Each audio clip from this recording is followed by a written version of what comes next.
చెప్పి చెప్పి నా నోరు నొస్తుందని నేనే అనుకుంటా. ఈ సర్కారోళ్ళకు ఎంత చెప్పినా ఇంటలేరు, ఎంత దిట్టినా పట్టించుకుంటలేరు అని అనుకుంటా. ఇదంతా నాకే అనిపిస్తుందా అంటే ఒక పెద్ద మంజుడు ఎట్లా తిట్టి పోస్తున్నదో. నల్ల తిప్పితే నీళ్ళు వస్తలేవట.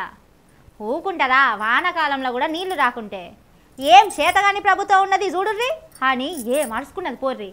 పెద్దమ్మ నువ్వు దంచిగా ఆగు, పెద్దమ్మ ఆగు.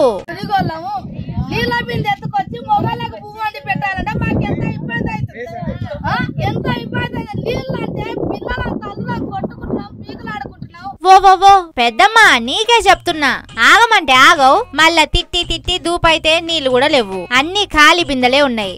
ఆహా ఏం దంచుడు దంచుతున్నది కదా. దసరా పండుగకు రోట్ల పిండి దంచినట్టే ఉన్నది చూస్తుంటే. ఓ రేవంత్ సారు సీదా నిన్నే అంటున్నది చూసుకో జరా. స్థానిక సంస్థల ఎన్నికల్లా గిట్లొచ్చి గా పెద్దమ్మ ముందుకు పోయిర్రంటే కాంగ్రెస్ వాళ్ళను పొరక పట్టుకొని పొట్టు పొట్టు కొట్టేటట్టున్నది. గా ఊళ్ళే సర్పంచ్ ఎన్నికలు వస్తే కాంగ్రెస్ పార్టీ తరపోళ్ళు ఏ మోఖం పెట్టుకొని పోతారో కదా ఓట్లు అడిగేటందుకు. అందరు కూడా ఒక్కటే మాట మీద ఉన్నారు. ఇంకేమన్నా మిగిలితే కథం చెయ్యి పెద్దమ్మ.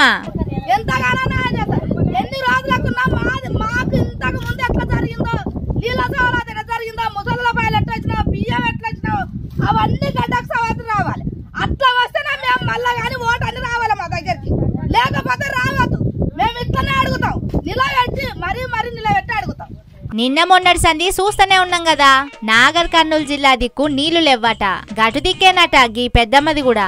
అమ్రాబాద్ మండలం ప్రశాంత్ నగర్ లా నీళ్లు లేక రోడ్డెక్కిర్రు. నీళ్లే కాదు పింఛను సక్కంగొస్తలేదు, కరెంటు సక్కంగుంటలేదు అని అన్ని చదివింది. కేసీఆర్ హయాంలా రాష్ట్రం ఎట్లుండే, ఎన్ని పథకాలుండేటి అన్ని టయానికొచ్చే. ఇప్పుడేమో అన్ని బొందబెట్టిర్రు. అప్పట్లా కేసీఆర్ సార్ ఇచ్చినట్టు ఇస్తేనే ఓట్లేస్తామని 3 ముక్కల్లా తేల్చి పడేసింది. గా పెద్దమ్మ మాటల మీ స్థాయికి కేసీఆర్ ఏలువడ్ల ఇచ్చిన దానికంటే ఎక్కువ ఇచ్చుడు శాతగాదులే అని ఫిక్స్ అయినట్టుంది. అందుకే కనీసంలా కనీసానికి గా సారు లెక్కనన్నా ఇయ్యుర్రి అంటుంది.